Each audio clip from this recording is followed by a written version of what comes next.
എനിക്ക് വിശ്വാസമാവില്ലേ രാധേ. പൂമടത്തിലെ നന്ദഗോപാൽ സ്വാമി മാഷ് ചിലപ്പോ കളിപ്പിക്കാൻ പറഞ്ഞതാവോ? ഇങ്ങനെ ഒരു കാര്യം പറഞ്ഞ് മാഷ് കളിപ്പിക്കൊന്നുമില്ല. ഇത്രയ്ക്ക് പേരും പ്രശസ്തിയുള്ള ഒരു IAS കാരൻ ഒരു പാവം മാഷിന്റെ മോളെ കല്യാണം കഴിക്കാന്ന് വെച്ചാ ആർക്കാ അറിയാത്ത പി എന്ന് പേര്? ഭാഗ്യം അങ്ങേർക്കാന്ന എന്റെ തോന്നല്. ഗൗരിയടുത്ത് കിട്ടിയ ഇനി വച്ചടി വെച്ചിട്ട് കേറ്റാവൂ. അത്രയ്ക്ക് അഹങ്കരിക്കാനൊന്നും ഞാനില്ല. ഇതിലെന്ത് അഹങ്കാരാ? ഭാഗ്യമുണ്ടെങ്കില് അദ്ദേഹത്തിന്റെ ഭാര്യയായിട്ട് അദ്ദേഹത്തെ ശുശ്രൂഷിക്കാന്നുള്ള മോഹേ ഉള്ളൂ. പക്ഷെ ഒടുക്കം അത് വെറുതെ മോഹിക്കലാവോ?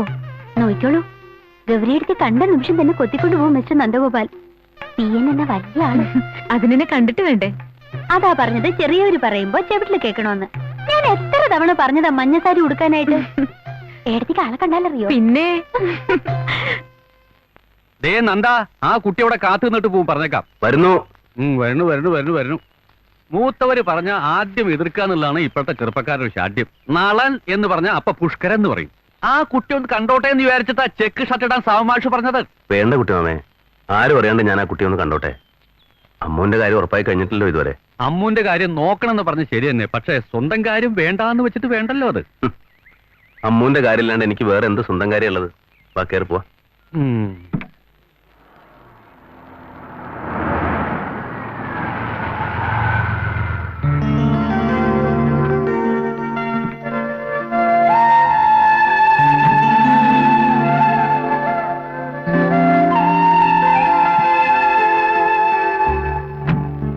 വന്നിട്ടില്ലായിരിക്കും.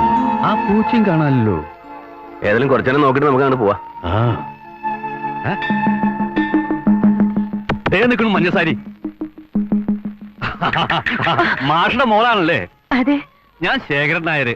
ഹംസം. ആ നിൽക്കനാണ് നന്ദഗോപാലൻ. കഴിയുന്നത്ര ഞാൻ പറഞ്ഞു നോക്കി ചെക്ക് ഷർട്ട് ഇടാൻ. അപ്പൊ ആള് വെള്ളം ചുപ്പിട്ടോട്ട് വരുന്നു. എന്താ ചെയ്യാ, പറഞ്ഞാ കേൾക്കണ സ്വഭാവം പണ്ടേ ഇല്ല. സാവുമാഷ് പറഞ്ഞിണ്ടാവൂലേ? ഏത് സ്വാമി മാഷ്? അമ്മേ, ആനയെ കാണണെന്ന് പറഞ്ഞു. ഇനിയിപ്പോ ആനയെ കാണണ്ട, അമ്മയെ കണ്ടാ മതിന്ന്. ഇവിടെ എന്താ പ്രശ്നം? തലയ്ക്ക് സുഖമില്ലാത്ത ആളാന്ന് തോന്നുന്നു. നീ വാ.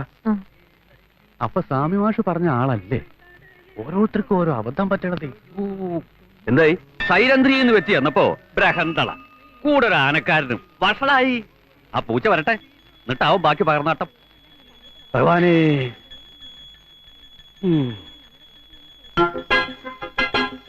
സൂത്രം നമുക്ക് മാത്രമല്ലല്ലോ വശമുള്ളൂ. എന്നെ പറ്റിക്കാൻ അയാൾ ഇവിടെ വേഷം മാറി വന്നുകൂടാന്നില്ലല്ലോ, അല്ലേ കുട്ടമാൻ?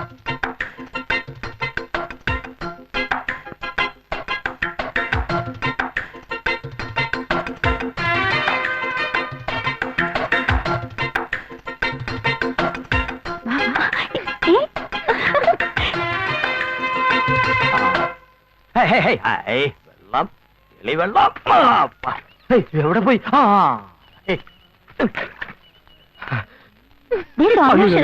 പോവാണോ? ബസ് വരാറായി. അത് പോയാ പിന്നെ 1 മണിക്കൂർ നിൽക്കണം. ഞങ്ങൾ പോണം. ഞാൻ വരാ, ഇത്തിരി വൈകി പോയി.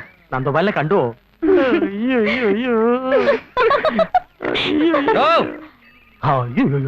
താനെന്തൊരു പൂച്ചയുടെ പൂച്ച. പറയണ വാക്കിന് വ്യവസ്ഥ വേണം. 2 മൈലിലെ വളം അങ്ങോട്ട് തിരിഞ്ഞുട്ടേ പൊട്ടി ടയറേ. ഇപ്പതേ നേരെ ഇത്രയായി. മാഷ മകൾ ഇപ്പൊ അങ്ങോട്ട് പോയതേ ഉള്ളൂ. കണ്ടില്ലേ? കണ്ടു കണ്ടു കണ്ട് ഇളിഭരായി. 5 വയസ്സുള്ള ഒരു കുട്ടി. എവിടെ? ഒക്കത്ത്. അയ്യോ, 5 വയസ്സുള്ള കുട്ടി ഒക്കത്തോ? അപ്പൊ കുട്ടിയെ കണ്ടില്ലേ? ആനയെ കാണാൻ പോയിട്ട് അമ്മയെ കാണാൻ വന്ന കുട്ടി. അപ്പൊ പെൺകുട്ടിയെ കണ്ടില്ലേ? അത് തന്നെ. അതെ അതെ, ആ ബസ്സിൽ കയറുന്ന കുട്ടിയാണ്.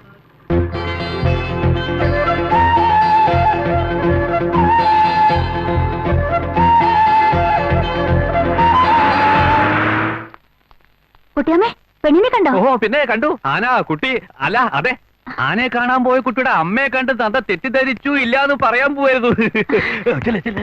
നന്ദ, നന്ദ, കണ്ടിട്ട് ഇഷ്ടായോ? ഇഷ്ടായോന്ന്? നന്ദ, നിക്കേ നിക്കേ. ഗോമതിയമ്മായി, കുറച്ച് മുല്ലപ്പൊടി തരൂ. കൊണ്ടുവരണോ? ഗൗരിയടത്തിന് മുടിയിൽ എത്ര പൂവിച്ചാലും തികയില്ല, അത്രയ്ക്ക് മുടിയുണ്ട്. നീ അതും ഇതും പറഞ്ഞ് കണ്ണു പെടണ്ട അവക്ക്. എല്ലാവരും വിളിച്ചിരുത്ത്. ഇത് റെഡിയായില്ലേ? ചെക്കനും കൂട്ടരും എത്തി. അതാ റെഡി. നീ പോയിട്ട് ഞങ്ങൾ കൊണ്ടുവന്നോളാം. വെള്ളത്തും താലം എടുക്കാനുള്ള കുട്ടികൾ അവിടെ ഉണ്ട്. താലം വിളിക്കോടെ. ഞാൻ തന്നെ വേണമെന്ന് ഓർത്ത കഷ്ടം. നടക്ക അങ്ങോട്ട്.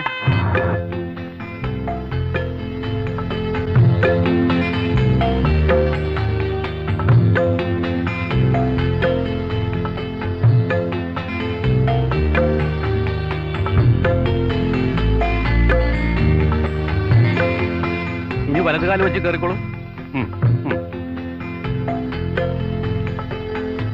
അമ്മ എവിടെ?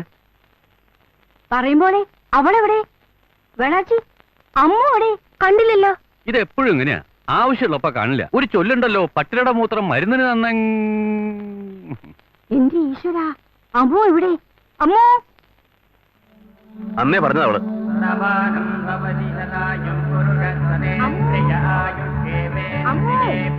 അമ്മോ, അമ്മൂട്ടിയെ. ചിന്നു, അമ്മുക്കുട്ടി എവിടെ മക്കളെ? ഞങ്ങൾ കണ്ടില്ല. രാവിലെ ഗന്ധർവൻ കാവിലേക്ക് വരുന്നുണ്ടോന്ന് ചോദിച്ചിരുന്നു. അമ്മ പറഞ്ഞില്ലേ പോണ്ടാന്ന്. എന്റെ ഈശ്വര, അമ്മുക്കുട്ടി. അമ്മോ അമ്മോ അമ്മോ എപ്പട്ട അമ്മോ, അമ്മുക്കുട്ടി. അമ്മുക്കുട്ടി.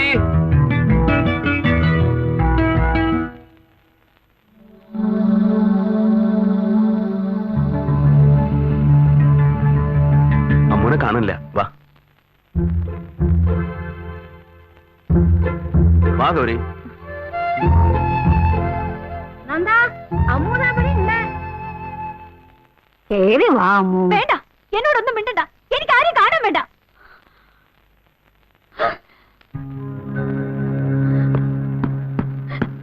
പേടിപ്പിച്ചോളഞ്ഞല്ലോ നീ. വാ. എന്റെ മുമ്പിൽ നിന്ന് ഒരു വലിയ കല്യാണക്കാരൻ. ഞാൻ കല്യാണത്തിന് വന്നാ ഭൂമി പളർന്നു പോവുമല്ലോ. വാ മോളെ. വിടാൻ.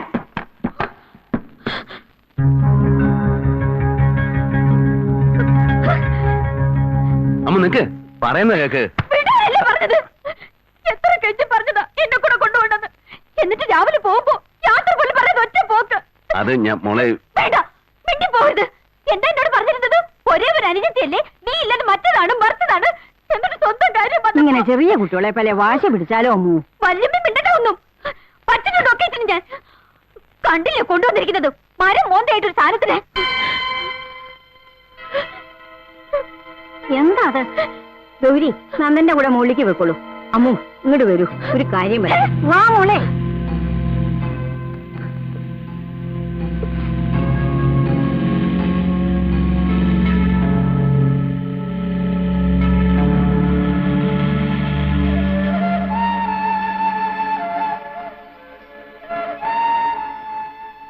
കുറെ മുമ്പ് വരച്ചതാ. മെർമൈഡ്. ഞാൻ കണ്ടിട്ടുണ്ട്. എവിടെ വെച്ച്? ടൗൺ ഹാളിലെ പെയിന്റിംഗ് എക്സിബിഷന്. ഓഹോ, അപ്പൊ എന്നെ കണ്ടാണല്ലോ. അത് ശരി. അപ്പൊ അമ്പലത്തിൽ പെണ്ണുകാളെന്നും പറഞ്ഞ് നടത്തിയ കുരങ്ങളികൾ മുഴുവൻ കണ്ട് രസിച്ചു അല്ലേ? പിന്നീട് പലപ്പോഴും ഞാൻ ഈ മുഖമൊന്ന് ഓർത്തെടുക്കാൻ നോക്കി. വേണ്ടിയൊന്നുമില്ല. കാരണണ്ടേ, ജീവിച്ചിരിക്കുന്ന പോലെ വരച്ചിരുന്നില്ലേ ആര്? അമ്മു. അല്ലാണ്ടാരാ? പാവാ കൊച്ചുകുട്ടികളുടെ മനസ്സാ, തോന്നണതൊക്കെ വിളിച്ചു പറയും. ഗൗരി അങ്ങനെ പറഞ്ഞപ്പോ ഏയ്, എനിക്കൊന്നും തോന്നിയില്ല. പാടില്ല, തോന്നാൻ പാടില്ല. അമ്മു ഇന്നു മുതല് ഗൗരിയുടെയും കൂടെ മോളാ. മരിച്ചു കിടക്കുന്ന അച്ഛന്റെ അമ്മയുടെ നടുവിൽ നിന്ന് കരയുന്ന കൊച്ചുകുട്ടിയെ അവളിപ്പോഴും എന്റെ മനസ്സിൽ. അന്നീ നന്ദന് 15 വയസ്സാ. പിന്നെ ഒരു സ്വപ്നം എന്റെ മനസ്സിലുണ്ടായിട്ടുള്ളൂ, എന്റെ അമ്മു. ലാളിച്ചു, അത് കുറെ അധികം. സ്കൂളിൽ പോകുമ്പോൾ ഞാൻ സമ്മതിച്ചിട്ടില്ല, വീട്ടിലിരുത്തി പഠിപ്പിച്ചു. പിന്നെ അവൾക്ക് പെട്ടെന്ന് ദേഷ്യം വരും, അതുപോലെ സങ്കടവും. ചെറിയ കുട്ടികളെ പോലെ തന്നെയാ. അവളുടെ ലോകത്തിലേക്ക് പെട്ടെന്ന് ഗൗരി കടന്നു വന്നപ്പോ എന്നെ ഇഷ്ടമല്ലെന്നുണ്ടോ? ഏയ്, അങ്ങനെയൊന്നുമില്ല. ഗൗരി വരാൻ വേണ്ടി കൂടുതൽ ആഗ്രഹിച്ചത് അവളാ. നോക്കിക്കോ, രാവിലെ ഓടി വരും തന്നെ കാണാൻ, എല്ലാം മറന്ന്. ഇനി ഗൗരി വേണം ഒരു അമ്മയുടെ വാത്സല്യം കൊടുത്ത് അവളെ എല്ലാം പറഞ്ഞു മനസ്സിലാക്കാൻ. അവളെ വേണുവിനെ ഏൽപ്പിച്ച എനിക്ക് സമാധാനായി, നമുക്ക് സ്വസ്ഥായി. കല്യാണം കഴിഞ്ഞ് ഉത്തരവാദിത്തമൊക്കെ ആവുമ്പോ അവള് ശരിയായിക്കൊള്ളുന്നേ. നന്ദേട്ടന്റെ അവസ്ഥ തന്നെ എനിക്കും. വേണുവിന്റെ കാര്യത്തില് അതെനിക്കറിയാം. ജന്മം കൊടുക്കാതെ അച്ഛനും അമ്മയും അവരാ നമ്മള്.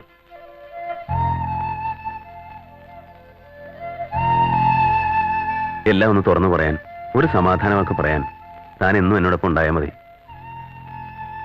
നന്ദൻ എന്നുണ്ട് ഒരു കെട്ട് കത്ത്. എനിക്ക് ആരും കത്തെഴുതാനില്ല. ഗൗരിയത്തമ്മേ, വേണുവിനോട് എനിക്കൊരു കത്തെഴുതാൻ പറയൂ. പറയാം.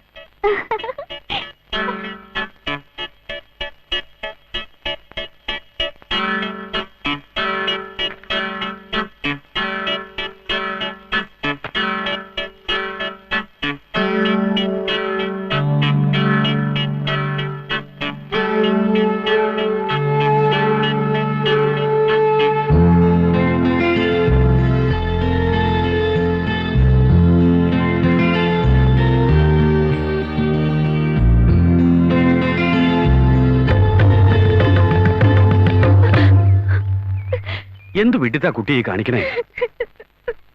ഇങ്ങനെ നിരാശപ്പെടപ്പ എന്താ ഉണ്ടായി? എനിക്കറിയില്ല കുട്ടിമാമേ. വേണുവിന്റെ കത്ത് വന്നിട്ടുണ്ട്. അവൻ എന്താ എഴുതിയിരിക്കണേ? ഞാൻ വായിച്ചു നോക്കിയില്ല. എനിക്ക് പേടി അത് തുറക്കാൻ. നന്ദനെ കുറിച്ച് നീ എന്തൊക്കെയോ തെറ്റിദ്ധരിച്ചിരിക്കുക. ശുദ്ധ പാവാണവൻ, ഒരു അനിയത്തിപ്രാന്തൻ, അത്ര തന്നെ. വിഷമം വരുമ്പോ എന്തൊക്കെയോ പറയും. ചില നേരത്ത് നന്ദേട്ടന്റെ ഭാവം കണ്ട എനിക്ക് പേടിയാവാണ് കുട്ടിമാമേ. മോള് ധൈര്യമായിട്ടിരിക്കൂ. ഈശ്വരൻ നമ്മളെ കൈവിടില്ല. വെറുതെ അതും ഇതും ആലോചിച്ച് മനസ്സ് പുണ്ണാക്കാതെ സമാധാനമായിട്ടിരിക്കും.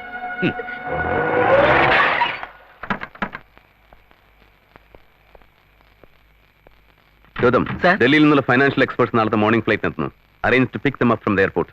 Tomorrow I will meet them first thing in the morning. Yes sir.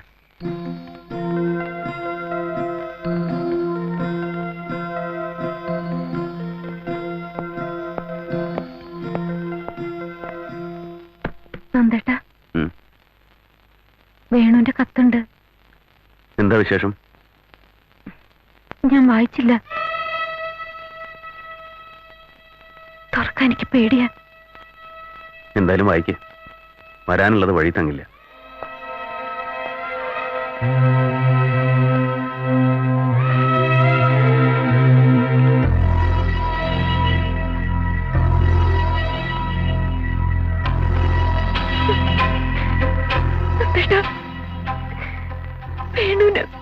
വേണുവിന് കല്യാണത്തിന് സമ്മതാണ്.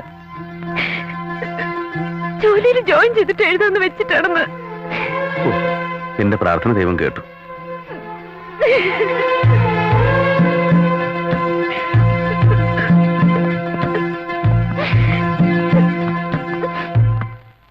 അപ്പോഴത്തെ വിഷമങ്ങൾ എന്തൊക്കെയോ പറഞ്ഞു എന്നല്ലാണ്ട് സ്നേഹലഞ്ചല്ല.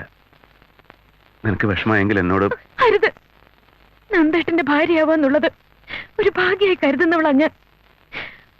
ആ നന്ദേട്ടൻ ആരുടെ മുന്നിലും തലകുനിക്കുന്നത് താങ്ങാൻ എനിക്കാവില്ല. പക്ഷെ എന്റെ ഈ ജീവിതം അനിയൻ തന്ന ദാനായി പോയില്ല നന്ദേട്ട. അമ്മൂനെ നന്ദേട്ടൻ എത്ര വേണേലും സ്നേഹിച്ചോളും. എന്നെ വെറുക്കാൻ ഞാൻ മതി. നിന്നെ വെറുക്കാൻ എനിക്കാവില്ല ഗൗരി. അമ്മൂന്റെ കല്യാണം മുടങ്ങാൻ നീ കാരണമായി പോകുമെന്നായിരുന്നു എന്റെ ഭയം. കഴിഞ്ഞതൊക്കെ ഒരു ദുസ്വപ്നമാണെന്ന് കരുതി മറക്കുക. ഇനി അമ്മൂന്റെ കല്യാണം.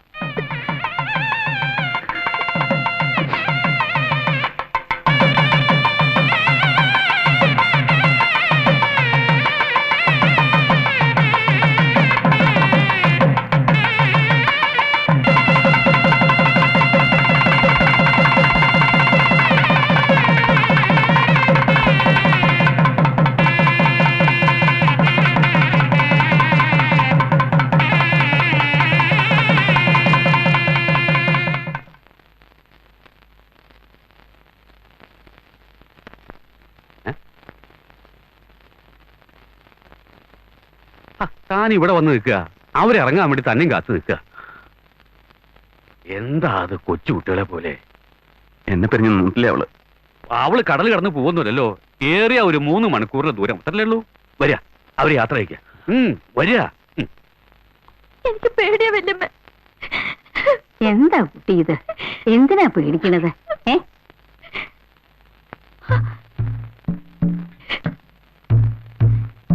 എന്നെ പറഞ്ഞേക്കാണ് നന്ദ. പോകാതെ പറ്റില്ലല്ലോ മോളെ. ഇനി നിന്റെ വീടതല്ലേ. അവിടെ നിന്റെ ഇഷ്ടത്തിന് നിൽക്കാൻ ആളുണ്ടായെന്ന് വരില്ല. കുട്ടികളൊക്കെ നിർത്തണം. വേണുവിന്റെ കാര്യങ്ങളൊക്കെ ഇനി നീ വേണം നോക്കാൻ. എന്നോട് വഴക്കൂടുന്ന പോലെ അവനോട് വഴക്കൂടരുത്. എന്നെ നന്ദാന്ന് വിളിക്കുന്ന പോലെ അവനെ പേര് വിളിക്കരുത്. പറയുന്നൊക്കെ മനസ്സിലാവുന്നുണ്ടോ?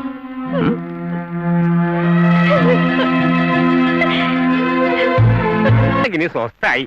2 കുട്ടികളും ഓരോ സ്ഥിതിയിലായില്ലോ. ഒക്കെ ഈശ്വരാധീനം. എല്ലാം അവിടെ പറയാന്നല്ലാണ്ട് എന്താ? അതെ, അറിഞ്ഞില്ല കേട്ടോ. ഞാനൊരു കാര്യം ഏറ്റെടുത്താൽ അത് ഭംഗിയാക്കി നടത്തും. 2 കല്യാണങ്ങളും ഒന്നിച്ച് നടത്തിയാ മതി എന്ന് പറഞ്ഞു നന്ദഗോപാലൻ. അപ്പോഴല്ലേ ജാതകത്തിന്റെ പ്രശ്നവും ജോലിയുടെ പ്രശ്നവും വന്നത്. ഒക്കെ പറഞ്ഞ് ശരിയാക്കിയില്ലേ ഞാൻ? ഇപ്പൊ കാര്യങ്ങളൊക്കെ ശുഭായില്ലേ? എന്താ ഈ ബന്ധങ്ങൾ എന്നൊക്കെ പറഞ്ഞ ജീവിതത്തിലൊരു ഭാഗ്യം തന്നെയാ. അത് ശരിയാവാണ്ട് അറിയിക്കണവരെത്രയാ?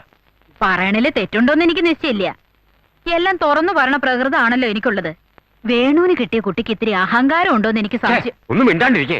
എല്ലാം തുറന്നു പറയാന്നല്ല നിങ്ങളുടെ സ്വഭാവം, എല്ലാം കൊനിഷ്ടാക്കി പറയാന്ന. അയ്യോ വെറുതെ തോന്നുകയാ ഗോമതിയമ്മേ. അമ്മ ശുദ്ധഭാവാ. അന്ന് ആദ്യമായി നന്ദഗോപാലിന്റെ വീട്ടിൽ പോയപ്പോ തന്നെ ഞാൻ മനസ്സിലാക്കി ഇത്തിരി കുസൃതി ഉണ്ടെന്ന് മാത്രം. ചെറിയ കുട്ടിയല്ലേ അവളെ. എന്നാ ഞങ്ങൾ ഇറങ്ങാ. വേണു, അമ്മു, ദേ ഇവര് ഇറങ്ങാന്ന്. വേണോട്ട് വേണേ പൊയ്ക്കോളൂ, ഞാനില്ല. നിന്നെ കാണാനും കൂടി അവരിവിടെ വന്നിരിക്കുന്നേ. അവിടെ ഒരു തടിച്ചുണ്ട്, ഒരു ഇടുമ്പി. ഈ മാല എത്ര പോനാ? ആ ചെയിൻ എവിടുന്ന് വാങ്ങിയതാ? കമ്മലിന്റെ ഡിസൈൻ ആര് തെരഞ്ഞെടുത്താ?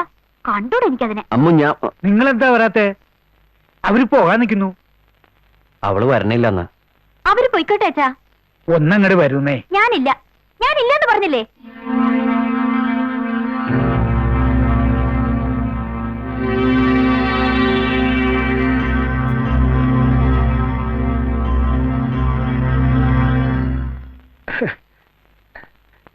അമ്മുന് തലവേദനയാ, കിടക്കയാ, ക്ഷീണം ഉണ്ടാവും.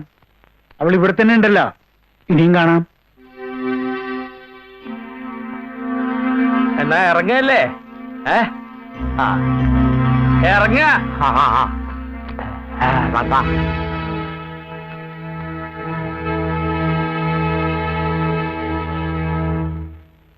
മോശമായി പോയി നീ ഉമ്മറത്തേക്ക് ചെല്ലാഞ്ഞത്.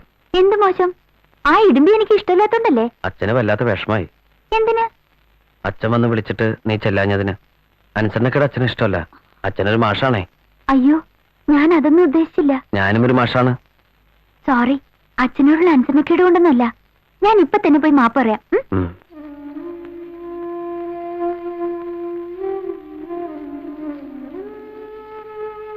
അച്ഛാ, ഞാൻ ഉമ്മറത്തേക്ക് വരാത്തതിന് അച്ഛന് വിഷമായോ? ഓ, സാരല്ല. അച്ഛനോടുള്ള വിരോധം കൊണ്ടൊന്നുമല്ല. ആ അമ്മ ഇഷ്ടമില്ലാത്തോണ്ടല്ലേ.